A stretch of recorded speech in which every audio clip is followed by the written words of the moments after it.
Hello to all my dear friends. I hope you're doing well. I am very happy to be here in this lecture package with you. In this period of learning, we are supposed to learn only up to 100 things on the project in the environment. But before we start, we need to know what is BIM and what steps it has. I also want to give you an overview of the process of the projects. Let's say you want to do a construction project from start to finish all by yourself. In the old traditional ways, each of these teams, an architecture team, the constructor team, and the foundation team, came separately to produce their own plans. After the plans were completed, they realized that there was a bug or a problem and that time fixing this issue was difficult and time-consuming task, and your project was postponed. But in the BIM system right now, everything starts from the very beginning and develops into a smart and stable model, which also contains technical information. This way, your mistakes are reduced and the speed of work is increased. If you want to give you a more self-explanatory explanation, imagine that you want to start a smart model of a building, which you can show physically shape of the building, as well the structural model, calculate the cost, manage the construction time, and even calculate the energy of the building after it being completed. This is exactly what is done in the BIM system. You produce the models of each discipline together and they move forward together. And if there is an intervention, if there is a delay, you will be aware of this issue in the model making process, and you can easily inform the team about this issue and cancel the invitation and delay. This way, your mistakes are reduced because all the mistakes that may have occurred in the model making process are eliminated.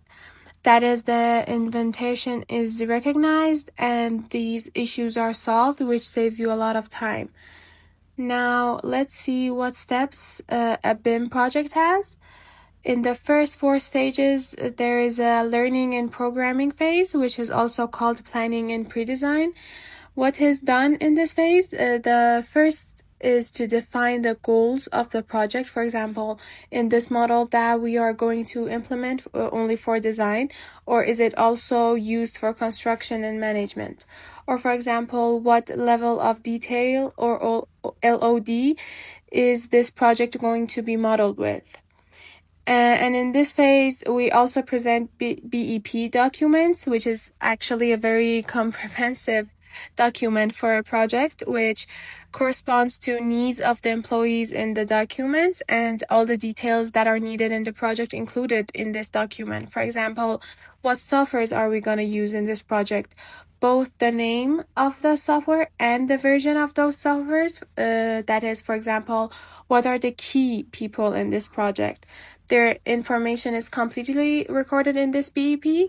What are goals for this project, or what are the roles and responsibilities of each member of this project or each of these teams in this project? How is this file listing process? Well, there are 100 relevant details in this project. All of these are recorded in the BEP. Now, BEP is a very extensive document, which actually requires a very long time to talk about. But in general, in this document that is prepared at the beginning of the project and corresponds to the needs of the employees will provide us with the document called EIR. In fact, the need of the employees and requirements of the employees are mentioned in that EIR, and we provide an answer to those needs. And all the details and everything is needed for that project is mentioned in that BEP, and it's signed by the teams. And in the course of the project, we follow up this BEP in order we make our application to the documents that we need to use. In fact, whatever we want to do, we have to refer to the BEP and see what is mentioned for that topic. We must definitely review those topics. Let's move on to the next phase, which is modeling phase. Most of my talk in this part, because of the work we do from the start here. Look guys, the projects that we are going to do, we actually add to these projects as the BIM team.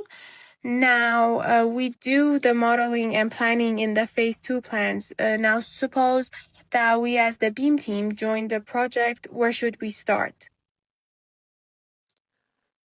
Guys, this is a very dependent on one stage you want to join that project. For example, do you join the project from the phase 1 stage or the phase 2 stage? Phase 1 means that you actually do the phase 1 plans and model for that project in the phase 1 phase in this way.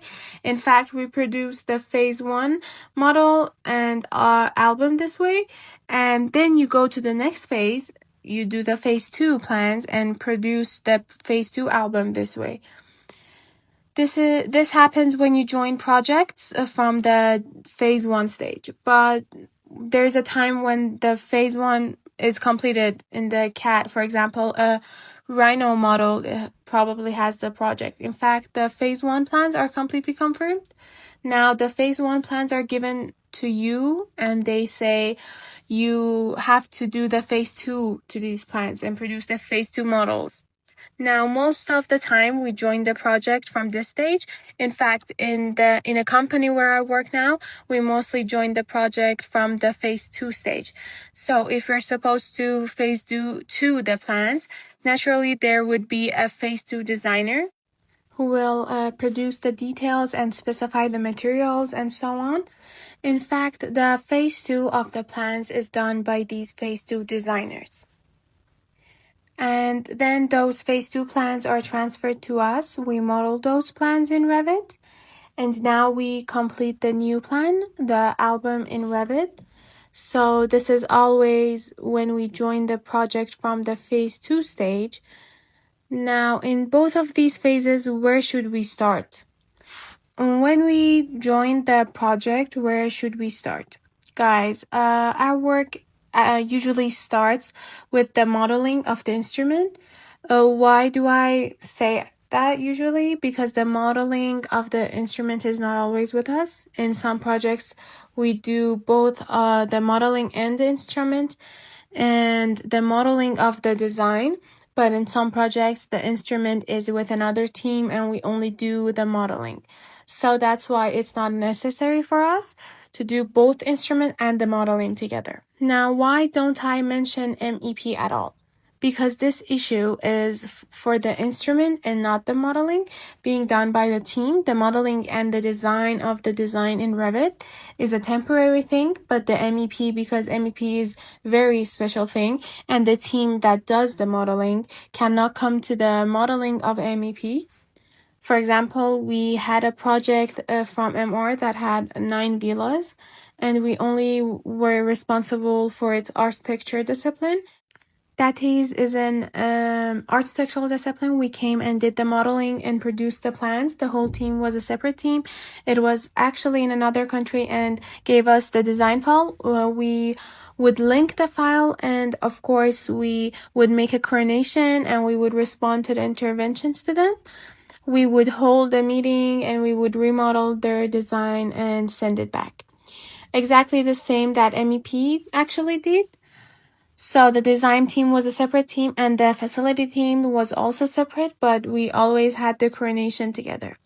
That is, as soon as MEP sent us a new file, we would come and link the file to our own file, and we would start working on the model to see where the problems were. We would report them, MEP would remodel the file, and we would work together back and forth. But there were also projects that the architecture and design were entirely in our hand, and now I want to talk about this topic. If you're going to do both of these things, what exactly should you do? Where should you start? Guys, we usually start with building the structure. That is what we do. That is, we put the architect's plan into the separate file, which is the same file, and we start building the model. Where the structure is completed, we go to the architecture model, we link the architecture, and we implement the architecture model. We bring in the interferences, we report them, and now we go to the design of the plans. This is the complete process of the project in the BIM system. Now let's go into a little more detail about this topic. Suppose we want to start with building the structure. Guys, here is a column I put for you called documents. That is, in fact, for us to start the structure. What things do we put in this file? Well, here I wrote you the ETABS and the structural 2D drawings. Its definition, it's clear. It can be a building plan, a 3D plan, a foundation plan, which is produced in CAD. You separate these plans and put them into Revit, and from there you come to 3D. And now you have the presentation of the room and the foundation, but there's another method, which is very laborious method. Look, when the structure of a project is produced in ETABS, what do? We come and find the ETAB files from our employee, and we will we put this file into Revit with all the specifying of arrows and columns. We put it into Revit, and our structure model is done in Revit. But usually it's not in such a way that is very clean, and we just enter the ETAB files and we go to the structure model. It's not like that. It usually has a lot of refurbishments. Some place, for example, they make the refurbishment in pieces, which is really not useful for us because the calculations are in pieces. This is also entered in the same way, and we will clean them. The ETAB files in this project, you can find them and plug in.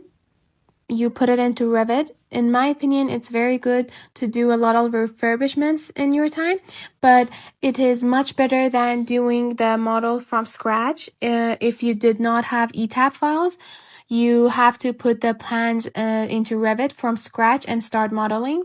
Now, in order for us to actually start working, we have to do a number of things first. For example, the first thing we do is that we come and pull the levels, we pull the grids and make the name of the levels. We make the views, for example, the TVZ plans, the foundation plans, and so on. In fact, we come and make our own project browser. Guys, making a project browser is one of the most important things you have to do in a project. And usually if you do this, in the first project, it is much better for you. Let's first produce the views. You need to group them, give them a suitable name, and you can have a comprehensive project browser for both views and sheets. Now, in the course of the project, we will talk about these topics. What else can we do? For example, let's organize our unit. At the beginning of the work, what unit do we want to start with? Or let's make different templates for different views. These are things that you guys should do at the beginning of the project. And usually the coordination of the project does this work. For example, he describes a series of templates. He describes a filter. He handles the project browser. He organizes the views. And in fact, he prepares the work so that you guys can easily create a model. So these are not things that you should do at the end of this project. For example, let's add a template. And because when you add the template and at the end of the project, a lot of things will be lost. There will be a lot of problems in your plans. Always have a template from the beginning. And for every view that is going on sheet funded, there must be a template. For example, at the beginning of the project, when the plans have gone back and forth and there is not a certain thing that you can model to start, you can do the same thing. That is to come and prepare your files for the start of the work. These are very time consuming. For example, handling views, renaming views, creating a new view, or creating a new template. These things are all of them are really time consuming. It's not like you can do all of this in one day for a big project. So try to pay attention to these topics as well. We don't just model. There are other things. that we want to do in our file. Now, in the construction part, what do we model? It is very obvious. We model the foundation, we define the columns, we represent the columns, we define the arrows, we represent the arrows, we draw slabs. You have to keep in mind the thickness and opening of the slabs. And if we have a wall cutting, we draw on it. If we have a specific construction for a pillar, we draw it. And finally, we model. The construction element is in this file. And this is the construction part.